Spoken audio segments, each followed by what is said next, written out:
ने बालकों को मारने की घोषणा करा दी। नंद बाबा ने टैक्स चुकाया और नंद बाबा उधर से आए तो रास्ते में देखते हैं कि बहुत भीड़ लगी हुई है। तो नंद बाबा ने पूछा, नंद बाबा को संपूर्ण बात बताई।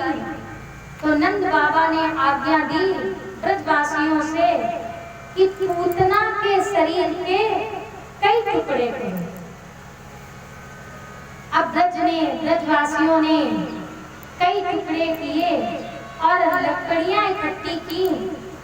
लकड़ियों को डाल करके ब्रजवासियों ने मिल करके पूतना का अंतिम संस्कार किया।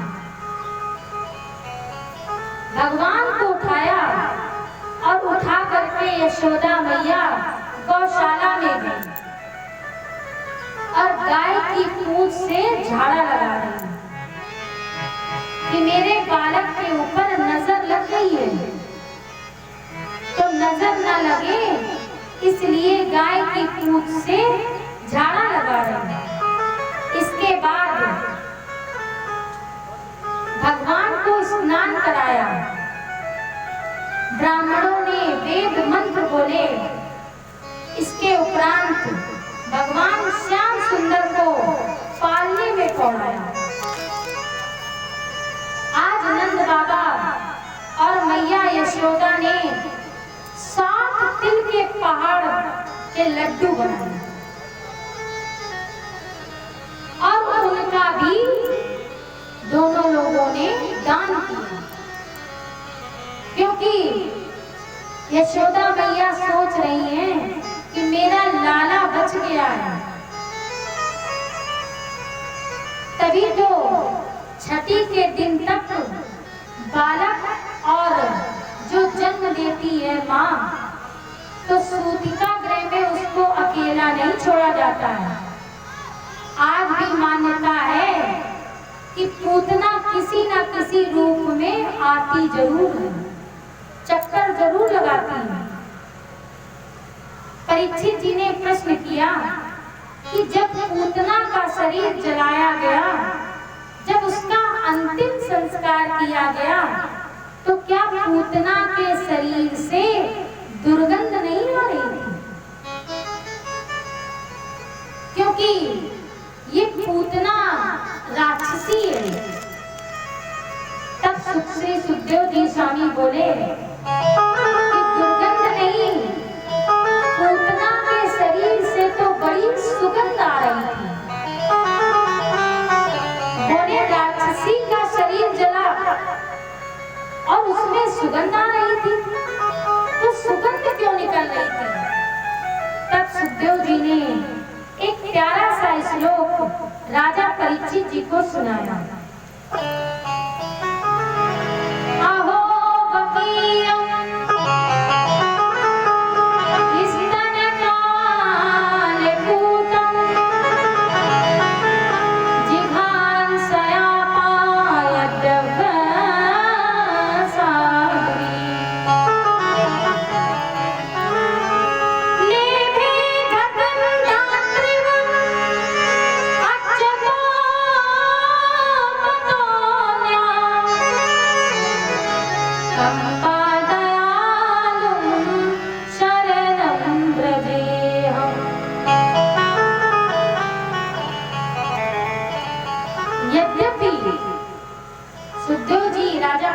जी को बताते हैं कि यद्यपि वो राक्षसी थी और पूतना विष लगा करके आई थी।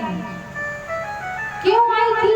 जिघ्राणशया, मारने की इच्छा लेकर के आई थी। लेकिन गोविंद ने उसका स्तन किया। भगवान के शरीर का जब स्पर्श पूतना को हुआ तो पूतना अब राक्षसी नहीं रही, अब ये बन गई साध्वी, पवित्र हो गई। क्योंकि परमात्मा का शरीर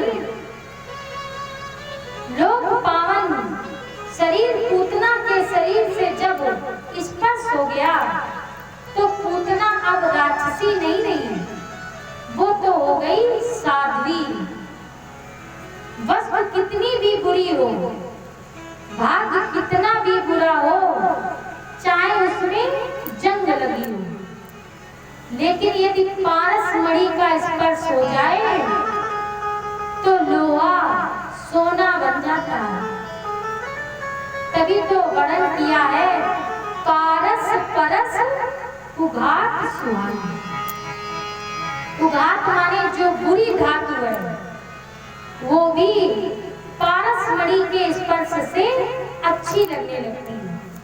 वैसे ही लोक पावन जग पावन चिदानंद भगवान के शरीर का जब स्पर्श हो गया पूतना को, तो अब पूतना कैसी हो गई? लेभे गति धात्री।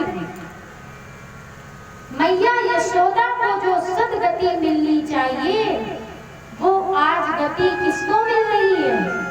पूतना को मिल रही है।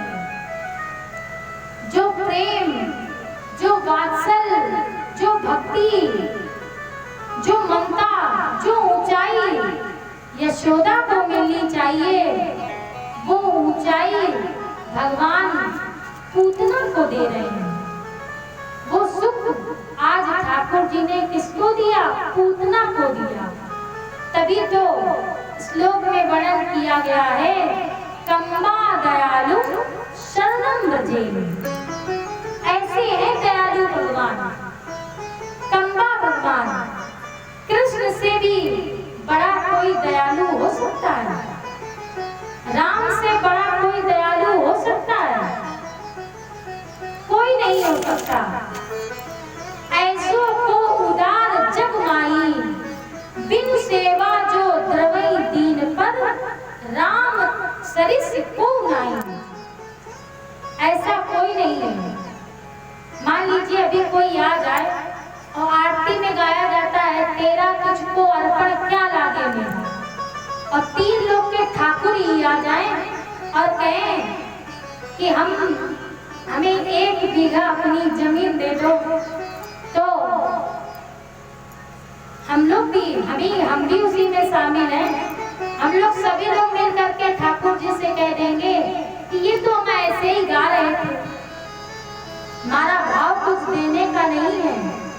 लेकिन भगवान ऐसे हैं कि यदि हम प्रेम से चाहें तो भगवान को प्राप्त कर सकते हैं, और यदि क्रोध से चाहें, लेकिन क्रोध भी ऐसा होना चाहिए कि फिर उसमें दूसरे का भाव नहीं होना चाहिए।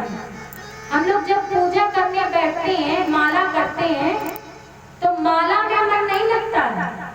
माला फेरते जाएंगे और कहेंगे विकास जरा ये गैया बांध दो, और माला चल रही है। तो ऐसी भक्ति नहीं है। रावण ने भी भक्ति की, क्रोध किया, तो क्रोध में सिर्फ भगवान का ही बोध रखा और कुछ नहीं सोचा उसने। और कंस ने भी यदि भगवान से क्रोध किया तो केवल ठाकुर जी से ही क्रोध किया है और किसी से नहीं किया। तो हमें प्रेम करें तो ऐसा करें कि केवल भगवान का ही चिंतन, फिर और किसी का मन में चिंतन ना आए। और क्रोध में भी अगर हम भगवान को पुकारें तो उसमें भी हमारे ठाकुर जी की हमारे अंदर उन्हीं का भाव चलना चाहिए। क्रोध करें तो उन्हीं के लिए। आपने देखा होगा कुछ भक्त ऐसे हैं कि भोजन बनाएंगे तो कहेंगे पहले ठाकुर जी को भोग लगा तब भोजन करेंगे। तो भाव भी ऐसा होना चाहिए कि हम क्रोध करें तो इतना क्रोध करें, इतना विरोध माने कि 3 लोग के ठाकुर को आना पड़े, और प्रेम भी ऐसा करें कि 3 लोग के ठाकुर को उतर के आना पड़े। अब परीक्षित जी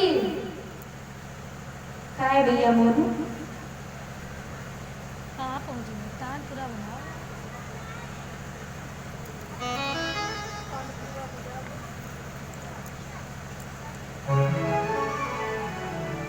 श्री सुखदेव जी महाराज परीक्षित जी को बताते हैं, परीक्षित जी को, कि ये पूर्व जन्म में ये जो पूतना थी, ये पूर्व जन्म में राजा बलि की कन्या थी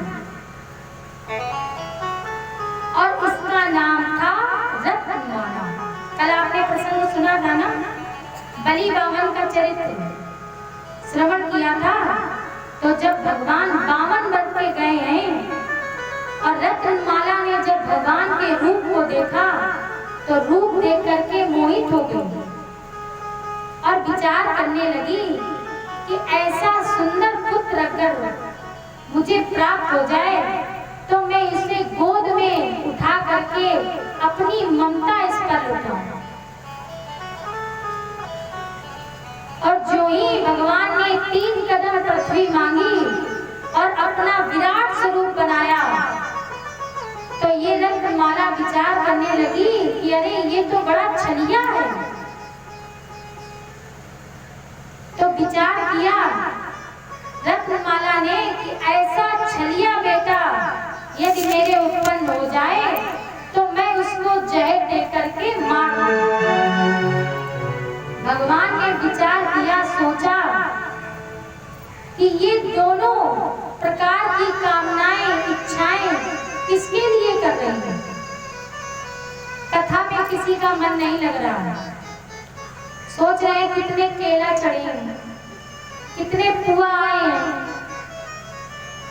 तो भैया ये आप ही को मिलने हैं, धैर्य धारण करो। इसीलिए हम कहते हैं कि पहले आप लोग कथा सुने और कथा तब तक सुनते रहिए जब तक आरती का समय ना आए।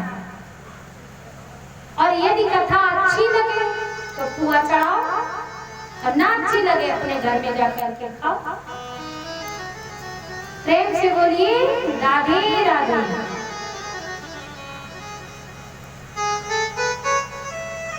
तो ये दोनों कामनाएं, इच्छाएं रत्नमाला ने किसके लिए की? बताइए, आप लोग कथा सुन रहे हैं, दोनों इच्छाएं ये किसके लिए की? मन लग रहा हो तो बताएं, भगवान के लिए की। अरे यही कह दीजिए कि परीक्षित जी के पांडाल में हम कथा सुन रहे हैं, इच्छाएं केला के लिए की। प्रेम से बोलिए राधे राधे। भाई देखिए, हमारी बात को आप बुरा ना मानिए, आप लोग हैं बुजुर्ग, यदि हम कुछ गलत बोल भी दें तो अपनी कन्या समझ के, बेटी समझ के माफ कर देना। लेकिन जितनी देर भी कथा में बैठे हैं तो उतनी देर इधर उधर मन नहीं लगना चाहिए। एक घड़ी आधी घड़ी आदियों में पुनिया, चाहे आप एक घड़ी मन लगाइए, 1 मिनट ही मन लगे। अगर आपका मन नहीं लग रहा है तो घूमो, फिर लौट करके आओ, फिर बैठो कथा में, तब आपको कथा का फल प्राप्त होगा। लोग कह देते हैं हमने कथा सुनी लेकिन हमें कोई लाभ नहीं हुआ, तो लाभ कैसे होगा? माताएं देखती हैं आज साड़ी कौन पहन के आया है, आज अब हम ऐसी साड़ी अपने पति से मंगाएं। अब देखती है कि केला कितने दर्जन चढ़े और सबकी दृष्टि, कथा रोज सुनते हैं लेकिन माया का इतना जबरदस्त पहरा है कि थोड़ी सी दृष्टि घूमी तो माया ने अपना प्रभाव डाल दिया। प्रेम से बोलिए राधे राधे।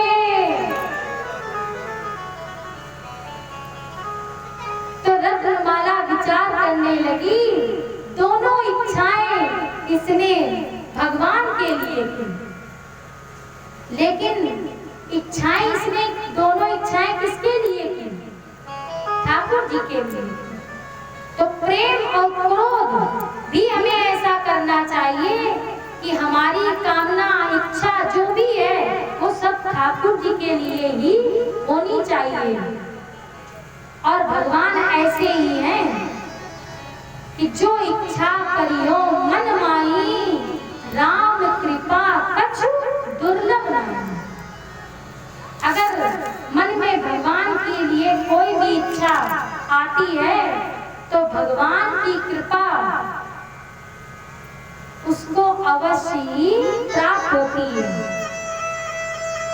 भगवान ने पूतना का उद्धार किया और इस प्रकार से ऐसे हैं भगवान कि ये विष लगा करके आई है, लेकिन इच्छा कामना इसने भगवान के प्रति की तो भगवान ने अंत में इसको परम गति प्रदान की। आगे तृणावर्त चक्रवात के रूप में आया तो भगवान ने इसका भी उद्धार किया। सकटासुर आया, सकट तो भगवान पालने में लेटे हुए थे और ये सकटासुर आया तो ये भगवान के ऊपर ही अपनी गाड़ी चढ़ाने लगा।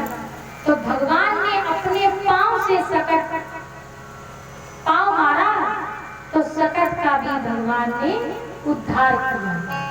आगे आगे नामकरण का अवसर आया तो नामकरण का अवसर